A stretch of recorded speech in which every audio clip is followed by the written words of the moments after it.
Vítajte v Readmio. Prinášame vám nový spôsob, ako čítať deťom. Zvonček.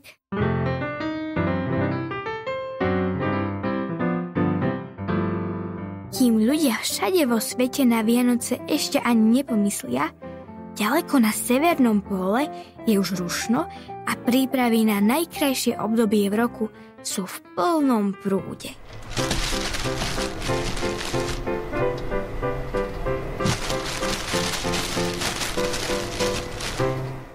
To škriatkovia, pomocníci Santa Clausa, horlivo pripravujú darčeky pre všetky deti na celom svete. A keď bude všetko hotové a nastane ten správny čas, Santa sa vydá na dlhú cestu so svojimi sobmi. Len čo porozdáva všetky darčeky deťom, vráti sa naspäť domov a aj on si vychutná čaro Vianoc v kruhu svojich priateľov. No ale hneď potom sa už treba znovu pripravovať na ďalší rok. Škriatkovia dávajú do poriadku stroje na výrobu hračiek.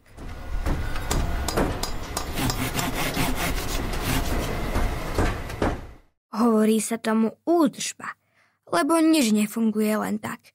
Ani taký bicykel by sa bez reťaze nepohol.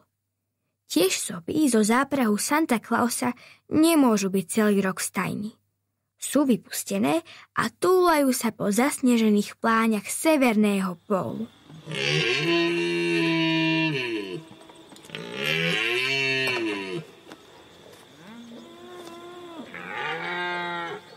No treba na nich dávať pozor, aby sa niekam nezatúlali. A práve to robí rád samotný Santa.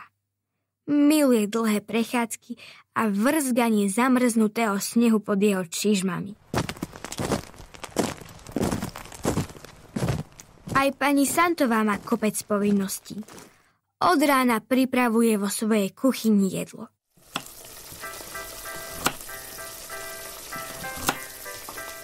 Veď starať sa o všetkých škriatkov a Santu, to je práce vyše hlavy.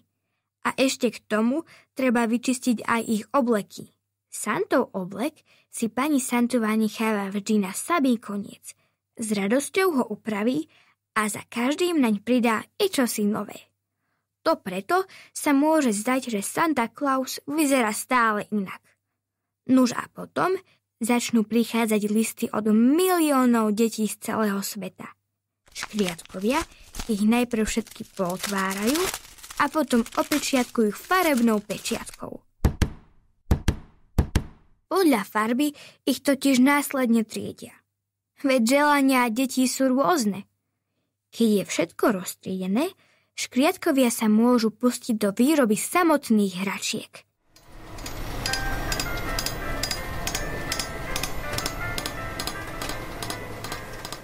Popri týchto všetkých povinnostiach rok ubehne neskutočne rýchlo. Koncom leta už Santa kontroluje svoje sane, či sú popruhy pevné. Potom aj vrecia na hračky, či nie sú náhodou deravé. Zvonček, ktorým oznamuje svoj príchod, či je... Počkať, kde je zvonček? Veď naposledy bol predsa tu. Poškriebal sa Santa na fúzoch a hneď aj prehľadával celé sane a pozrel sa tiež pod nohy, či akurát niekde nevypadol. Škriatkovia moji milí, nevideli ste môj zvonček? Opýtal sa svojich pomocníkov v dielni na výrobu hračiek. Aj výroba už bola v plnom prúde. Tu autíčko, tam bábika či princezná. Škriatkovia by Santovi radi pomohli s hľadaním, no nemali ani chvíľku voľného času. Tak len krútili hlavami, že zvonček nevideli. Sobíci moji, nevideli ste môj zvonček? No sobíci len zaručali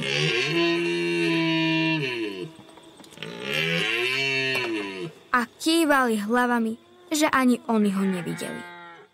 A tak Santa zašiel za pani Santovou. Drahá moja, nevidela si môj zvonček? No vo vreckách kabáta ho nemáš, ani v nohaviciach, premýšľala pani Santová. Ako len teraz budem ohlasovať môj príchod. Ten zvonček mal taký nádherný zvuk, ako keď padajú snehové cencule na zamrznuté jazero. Zúfal Santa. Netráp sa, veď toľkým deťom si už splnil ich nesplniteľné priania. Aj toto vyriešime. Dáme urobiť nový. Pani Santová pohľadila Santu po ruke. Pravdu máš, drahá. Nájdem kováča, ktorý dokáže taký zvonček vyrobiť.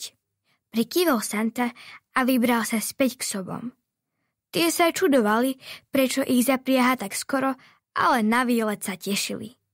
Vzniesli sa do oblakov a Santa sa pozabudol a z chuti si zakričal svoje obľúbené hou, hou, hou. Nie, že tak budeš kričať celou cestou, lebo poblúzniš všetkých ľudí naokolo. Zvolala za ním pani Santová. Leteli si takto soby šírim svetom spoločne so Santa Clausom a ten načúval, či nezachytí nejaký zvuk, ktorý by ho oslovil. A stalo sa. Keď už pomaly strácal nádej, práve leteli nad malou krajinou ponad nádherné zasnežené štíty hôr. Tu zrazu začal cinkot kladiva o kovadlinu. To už síce počul aj v iných krajinách, no tento znel inak. Tak nejako od srdca. Dolu, sobíci moji, sme na mieste. Tešil sa Santa zo svojho objavu.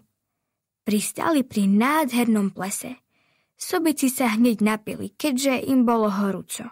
Priamo pred Santom stála vihňa, z ktorej sa ozýval ten nádherný cinkotavý zvuk. Kováč si zatiaľ nič nevšimol, pretože bol zanietený svojou prácou.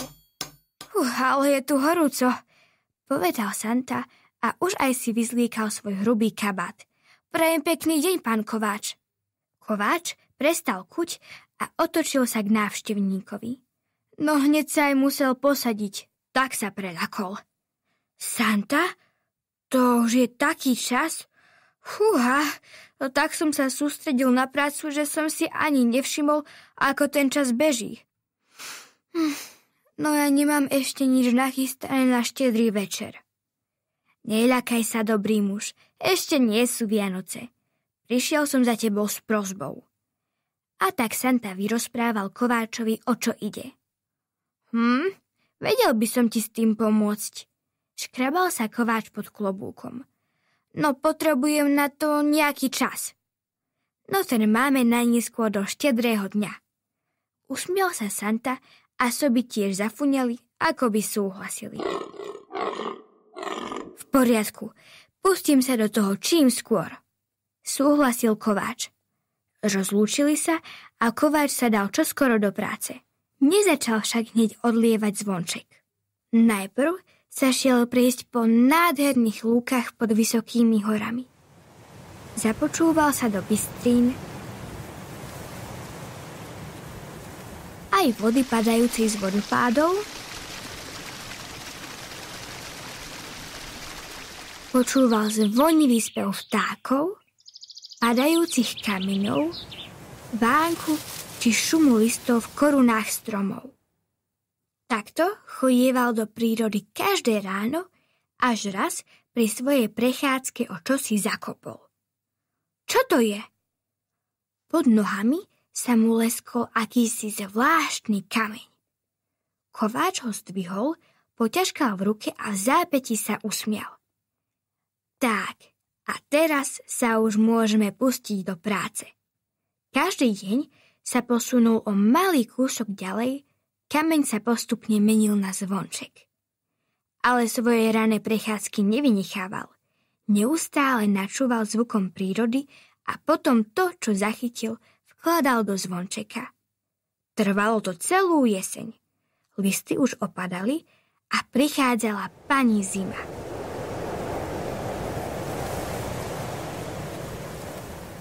Aj škriatok, Santov pomocník, už dorazil po zvonček. Ešte chvíľku, povedal mu Kováč a zas a znova skúšal zvuk zvončeka. Znie nádherne, ale niečo tomu ešte chýba.